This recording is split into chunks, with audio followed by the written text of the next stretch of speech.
আমি ৪ দিন ধরে আসছি আজকে। আলহামদুলিল্লাহ আজকে একটু ভালো। আজকে হয়তোবা ছুটি দিয়ে দিতে পারে। আমার তো মানে মোটামুটি একবারে সিরিয়াসলি অবস্থা হয়ে গেছিল। এই জায়গায় আসি একবারে ৯৭,০০০ চলে এসেছিল আপনার প্লাটিনাম কমিয়েছিল। এখন মোটামুটি ভালো, ভালোর দিকে। এটা পজিটিভ আসছিল ডেঙ্গু, এইজন্যই। এর আগে একবার করছিলাম, নেগেটিভ আসছিল। এরপর অবস্থা পুরা যখন খারাপের দিকে পরে আবার করেছি, আবার পজিটিভ আসার মতোই সরাসরি ভর্তি নিয়ে নিছি। আশেপাশে এলাকার ভিতরে মানে মোটামুটি কালে বেশি না, পরিষ্কার না, পরিষ্কার না মোটামুটি। আশেপাশে বাসার ভিতরে একবারে না, মাঝে মাঝে একটু ধোঁয়া উড়ে যায়, এরপর আর খোঁজখবর থাকে না।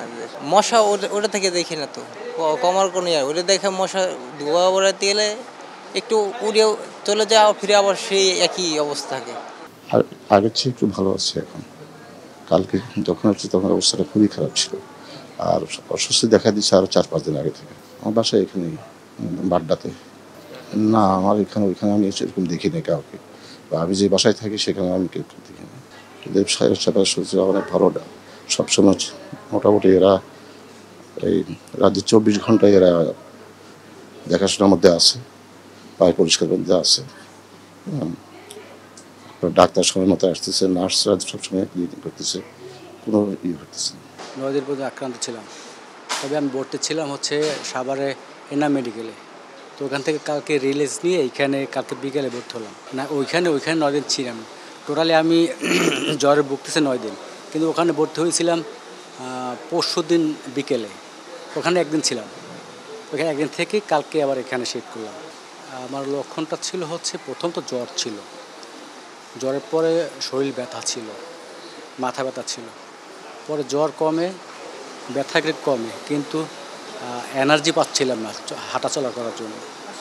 তখন আমি টেস্ট করে দেখলাম যে আমি ডেঙ্গু পজিটিভ। তারপর না আমি ওইখানে ভর্তি হলাম। আমার বাড়ি হচ্ছে পিরোজপুর ডিস্ট্রিক্ট, শরীফপুর থানা। আর আমি একটা প্রাইভেট কোম্পানি জব করি। আমার হ্যাঁ, এটা হচ্ছে আশুলিয়াতে।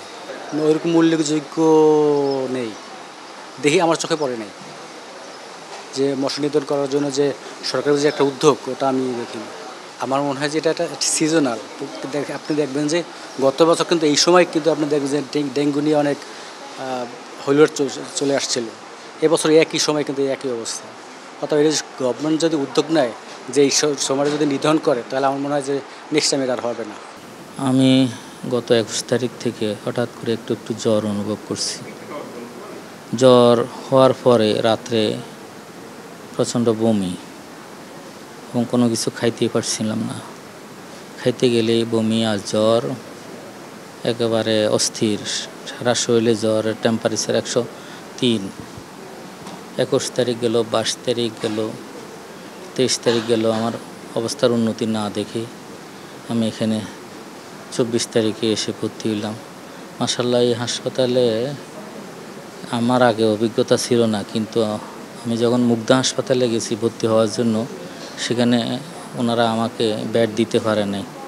তখন একজন প্রফেসর রাত্রে ১টা বাজে, তখন কলেজে আমি একটা রেফার করে দিই, আপনি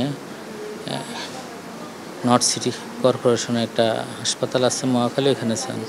তখন আমার ছোটো ভাই সহ এখানে আমি চলে আসি, ভর্তি হই। ভর্তি হওয়ার সাথে সাথে ওনারা আমাকে র্যাপিড অ্যাকশনে একবারে ট্রিটমেন্ট দিলেন। প্রথম অবস্থায় ওনারা স্যালাইন দিলেন। স্যালাইন দেওয়ার পরে আমি মুখে খাবার খেতে পারতাম না। তখন আমাকে ক্যানোলার মাধ্যমে খাওয়ার যেন, হ্যাঁ, অনেক ভালো সেবার মান, অনেক ভালো। বাংলাদেশে বর্তমান উপযোগী অবস্থায় গরিব ধনী সবার জন্য এটা একটা বেস্ট একটা হাসপাতাল। এবং কি এখানে মনে হয় সম্ভবত সেনাবাহিনী পরিচালনা করতেছেন, যার কারণে ওনারা তত্ত্বাবধান করেন। 2জন সেনাবাহিনীর ঊর্ধ্বতন অফিসার আসেন, এবং কি দেখেন না কত নিট অ্যান্ড ক্লিন। হাসপাতাল সাধারণত তো নিট অ্যান্ড ক্লিন থাকে না। এখানে আসার পর থেকে আমি যখন মুখে খাবার খাচ্ছি, আজ 3 দিন যাবৎ আমি মোটামুটি ডে বাই ডে ইমপ্রুভের দিকে যাচ্ছি। এরপর থেকে এখন শৈল অবশ্য আমার একটু লাঞ্চে পানি ছিল। এই রোগটা কমানোর জন্য আমাদের সরকারের সদিচ্ছার উপরে নির্ভর। সরকার আগে যেভাবে মানে মশার ওষুধ দিতেন, মশার ওষুধ দিত, পাশাপাশি ড্রেনেও একটা আলাদা একটা স্প্রে দিত, সেটা এখন আমাদের চোখে পড়ে না, বুঝছেন। আর মশার ওষুধের ভিতরেও মানে কোয়ালিটি সম্পন্ন ওষুধ দিতে হবে, প্রত্যেকটা বাড়ির আঙ্গিনা পরিষ্কার রাখতে হবে, কোয়ালিটি সম্পন্ন ওষুধ দিতে হবে। সরকারের সদিচ্ছা ছাড়া এটা দমানোর কোনো ওয়ে নেই। সাধারণ জনগণ পাবলিক এটা করতে পারবে না, যেহেতু পাবলিক তো এমনি একটু উশৃঙ্খল জাতি। আমরা যখন তখন যেখানে সেখানে সচেতনতা আমাদের, যদি এখন মনে করেন আগে 0% ছিল, এখন সেখানে 80% সচেতনতা থাকার পরেও বর্তমানে যেভাবে যে হারে বাড়ছেন, তাহলে এই 20%-এর এই অবস্থা। আর যদি 80% যদি সচেতন না থাকতেন তাহলে কী অবস্থা হইতো দেশের অবস্থা খুবই ভয়াবহ অবস্থা হইতো। আর এই রোগ এত যে কঠিন, এত যে ব্যথা সারা শরীর, মানে একেবারে মানুষের মানে আমার মনে হয় শরীরটা রিকভারি করতে আমার 3 মাসের উপরে লাগবে সময়।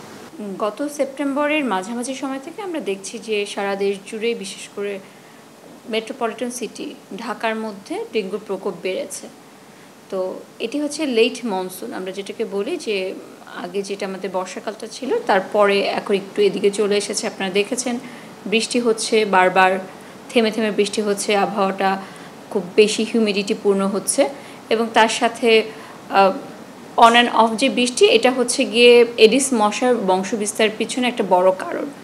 তো এই সময় এসে গতবারের সাথে যদি আমরা কম্পেয়ার করি, 2023-এর সাথে 2024-এ এখন পর্যন্ত আমরা ভয়াবহ চিত্রটা দেখছি না।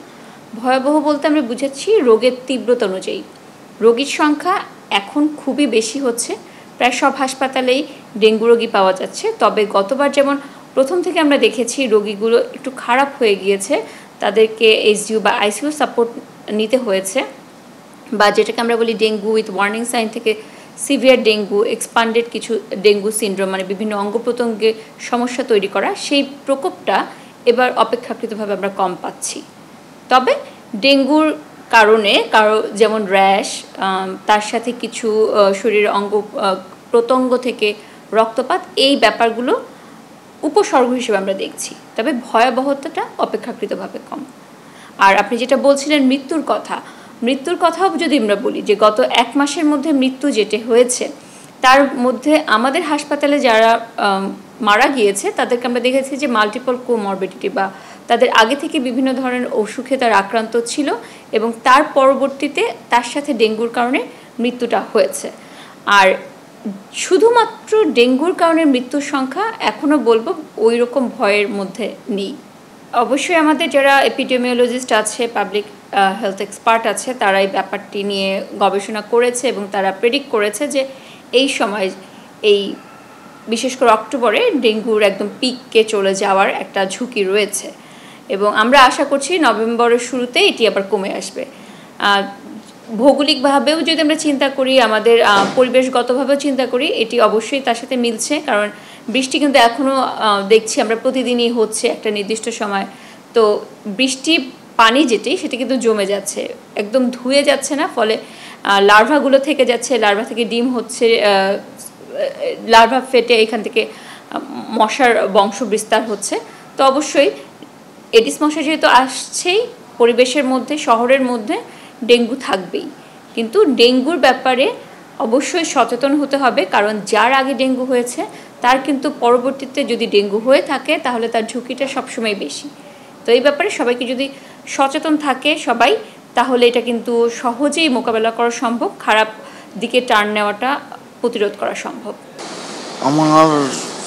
আমি আজকে 7 দিন যাবৎ জ্বরে আক্রান্ত। কালকে ব্লাড টেস্ট করছিলাম, ব্লাড টেস্টের পরে দেখা গেল যে আমি এই রোগে আক্রান্ত হয়েছি, ডেঙ্গুতে। তারপরে আজকে আসছি মোটামুটি, এখন আলহামদুলিল্লাহ ভালো আছি অনেক। এলাকার তো বললাম আপনি, আমাদের এলাকার খুব বাজে অবস্থা। এলাকার নামার সাইডে তো প্রচুর, আমাদের বাড্ডা এলাকা, বাড্ডা স্বাধীনতা সরণি বাগানবাড়ির এদিকে, এগুলোর অবস্থা প্রচুর খারাপ, প্রচুর পরিমাণ মশা। ওদিকে মশা থাকার কারণে এখন এই অবস্থা। এখন আমার না, শুধু আমাদের এদিকের অনেক লোকের আছে, অনেক লোকের আছে এগুলো। না না না, কোনো নাই। আগে ছিল সিটি কর্পোরেশনে, এই ছাত্র আন্দোলনের আগে ছিল, এখন নেই। এই দায়িত্ব কেউ নেয় না এখন আর। এটার জন্য আমরা পুরো একদম আজকে ভুক্তভোগী।